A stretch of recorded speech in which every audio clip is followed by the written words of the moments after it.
What's up, everyone? Welcome into DodgerHeads presented by DodgerBlue.com, part of the Blue Wire Podcast Network. Happy Friday to you. My name is Jeff Spiegel, joined today by Daniel Starkand. Daniel, Jeff Passan, huge article out this morning with massive updates on Shohei Ohtani as well as Yamamoto, the two biggest free agents out there. And hey, when Passan drops something like this, everybody pays attention. Absolutely. We're at that point of the offseason where you're seeing reports left and right. It might be from some reporter you've heard of. It might be from a guy you never heard of. The thing I keep repeating to myself is, especially when it comes to, Shohei Ohtani, which we're going to get into here, don't trust anyone unless it's Jeff Passan. And here we go. We finally got something from Jeff Passan. I feel like he had been quiet for the last couple of weeks. So it was good to get some sort of updates that you could actually trust as being correct.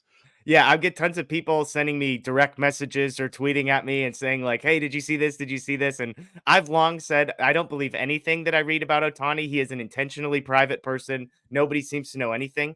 That said, Jeff Passan's probably the exception to the rule, but I also think that even this information it's probably coming from other executives more Mm-hmm. so than anything coming from Ohtani's camp. And so it's not to say it's meaningless, but it's not like he's probably all that connected to Ohtani's side because Ohtani tends to keep things fairly private by all accounts. So let's get into the update. He did say that the Ohtani extravaganza is, quote, barreling towards the finish line. The numbers sources said will surge well beyond 500 million. Some people think at least 550 million. Another said it could reach 600 million. But the headline for Dodger fans is this: there are four finalists believed to be, and the Dodgers are among them. The Cubs, the Angels, and the Blue Jays, the other three teams believed to be in the mix. Some teams have fallen off. The Giants, he said, remain a mystery on this front. But when you look at this list, Dodgers, Cubs, Angels, Blue Jays, are you encouraged by the names that you see on here? The fact that there's four left, or is there a team in this group that scares you a bit?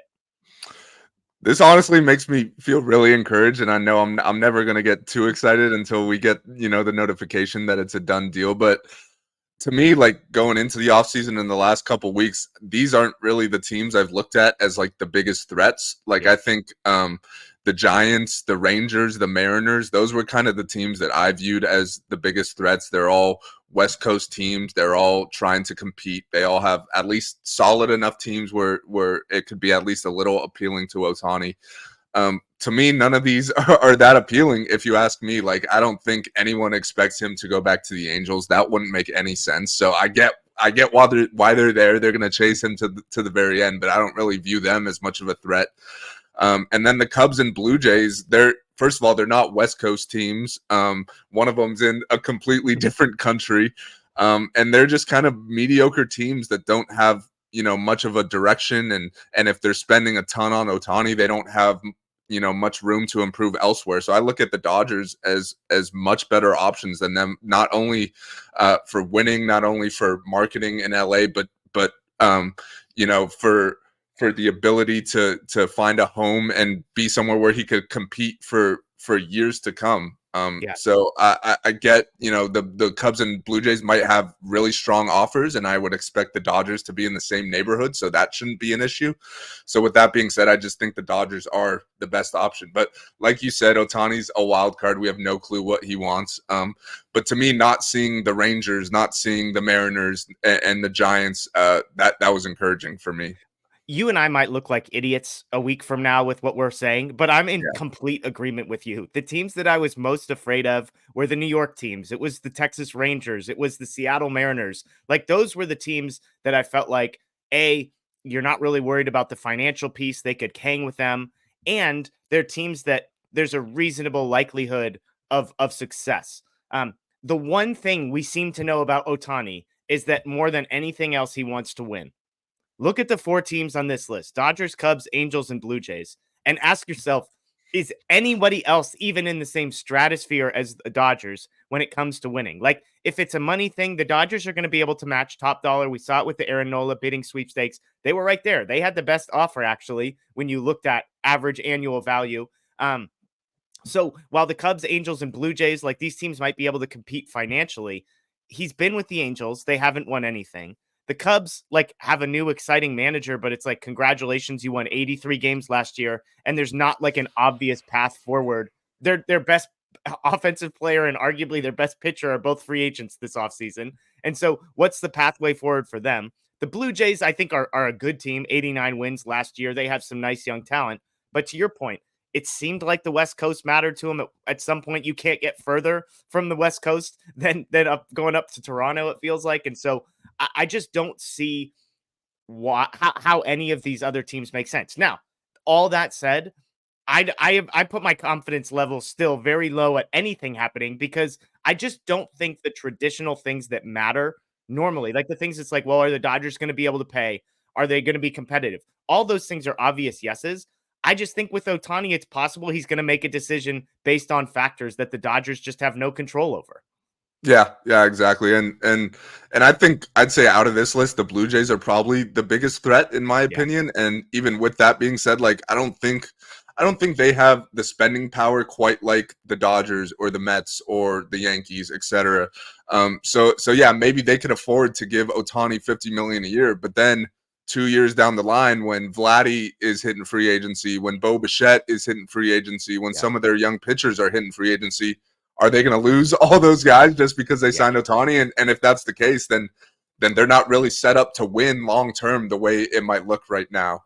And like you mentioned with the Cubs, it's kind of the same thing, except their guys are free agents right now as we speak. Like if you sign Ohtani and he replaces Stroman and Bellinger, then that's not much of an upgrade because those guys kind of gave you the same thing on each side. Not quite Ohtani's level, of course, but similar type production. So I just think if he's looking to win, if that's his main thing, and that's kind of what we've heard, then I think the Dodgers still make the most sense. They've always made the most sense for every factor in the world. The Dodgers made the most sense, and I think you made a good point. It might not be the team that makes the most sense, and I think that's why we're still a little cautious, even though all signs point to the Dodgers.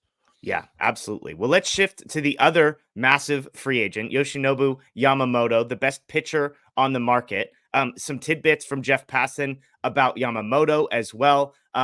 Basically saying it's one of the craziest markets he's ever seen. It's a 25-year-old coming to free agency, which never happens. Most people were projecting him to earn around $200 million over 7 years. Now that number is going up to 250. He even mentions that it could become the second largest contract ever given to a pitcher behind only Garrett Cole's $324 million deal with the Yankees. But again, Dodgers fans, some good news for you here. The Dodgers are also among the favorites to sign Yamamoto as well. I believe Passan listed 5 teams, the Yankees, Mets, Dodgers, Red Sox, and Cubs among the favorites, with the Giants, Blue Jays, and Phillies expected to be in the mix. And so the Dodgers among the 4 favorites for Ohtani, among the 5 favorites for Yamamoto. Good news for Dodger fans. Again, nothing that we're saying here is like, hey, just pencil it in and start celebrating. But to me, Daniel, I think the more interesting talking point, and one that you and I have talked about a lot, but that we get a lot of comments about on social media, is can the Dodgers actually get both of these guys? Like, are the Dodgers realistically going to spend $550 million on Ohtani and then turn around and $250 million on Yamamoto? My short answer is I don't see why not. They need pitching. They need top of the line pitching. And guess what? They already offered whatever their number was to Aaron Nola, $200+ million. So they had no problem. That obviously wasn't going to take them out of the Ohtani sweepstakes. And so if they were willing to give that money to Nola, I don't see any reason why they wouldn't be able to add 20 or 30 million to a guy who's younger in Yamamoto and pair him with Ohtani. I don't see any reason why Ohtani and Yamamoto's free agency decisions would impact one another.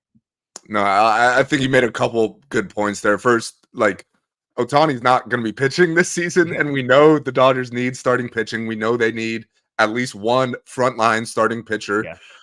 So signing Ohtani isn't going to take them out of that. It might not be Yamamoto. It might be someone else. It might be a trade or whatever, but we know they're going to add some sort of frontline starting pitcher, and Yamamoto is the best option out there. Like, I don't think not many people will disagree with that. Like, he's pretty widely viewed as the best starting pitcher, and there's a lot of good reasons for that. The first being his age. He's only 25 years old. It's not very often that a 25-year-old ace is on the starting pitching, free agent market.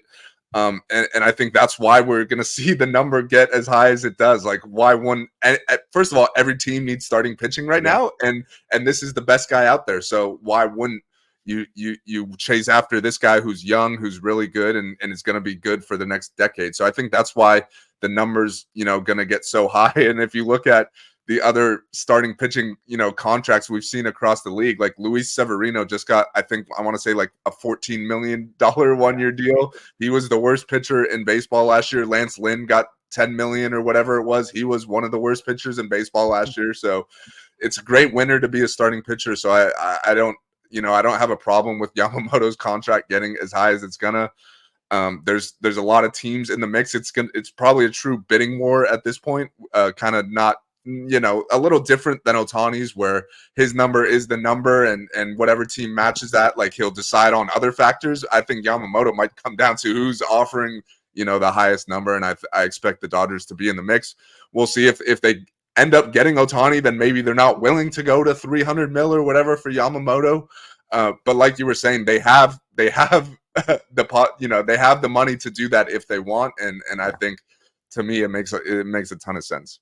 Yeah, I was looking at MLB trade rumors. I love their top 50 free agents with predictions because they're usually pretty good at just giving you ballpark numbers. And when you look at starting pitching, I mean, Lucas Giolito projected to make $22 million a year over 2 years. He wasn't good last year. Marcus Stroman, $22 million a year for 2 years. Again, like a 3.5 ERA guy, fine. I was prepping for something we're going to talk about on Sunday's show. There were some rumors about Seth Lugo. Seth Lugo, 3 years, $42 million is the projection. Like, I don't think Seth Lugo's very good, but that tells you how quickly the market drops off. Lugo's listed as the 19th best free agent.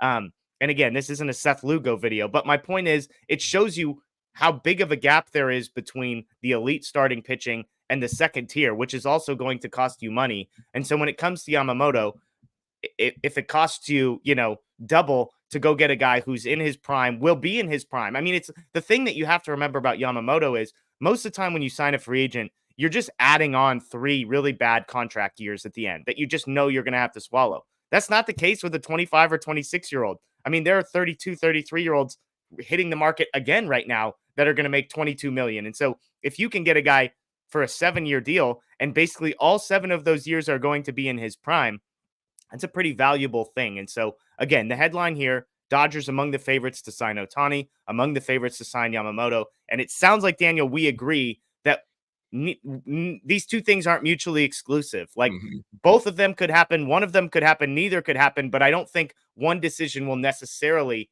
impact the other. For all we know, it could impact it in a positive way. Like, if Yamamoto sees Ohtani sign with the Dodgers, then maybe he says, "Hey, I want to come to LA too. They got a great team." So it couldn't hurt having more good players. And I do think, like you were saying, even if they sign Ohtani, they still need an ace, and they're going to have to address that somehow. And why not go after the 25-year-old free agent where you don't have to gut your farm system? All you have to do is pay cash, which the Dodgers have plenty of. Yep, absolutely. Absolutely. So again, Jeff Passan, check it out on ESPN. A huge article, tons of other information in there, maybe not quite as relevant to the Dodgers. There's some updates on Juan Soto, Dylan Cease, Tyler Glasnow, Emmanuel Clase, and all sorts of other tidbits. So as usual, Passan the best, but the headline here, Ohtani and Yamamoto. Dodgers still reportedly firmly in the mix for both of these guys. As always, rumors like this, you can check out DodgerBlue.com for all the latest updates. Dodger Blue 1958 on social media as well. That is Daniel Starkand. My name is Jeff Spiegel. We will be back Sunday night for Dodger Heads.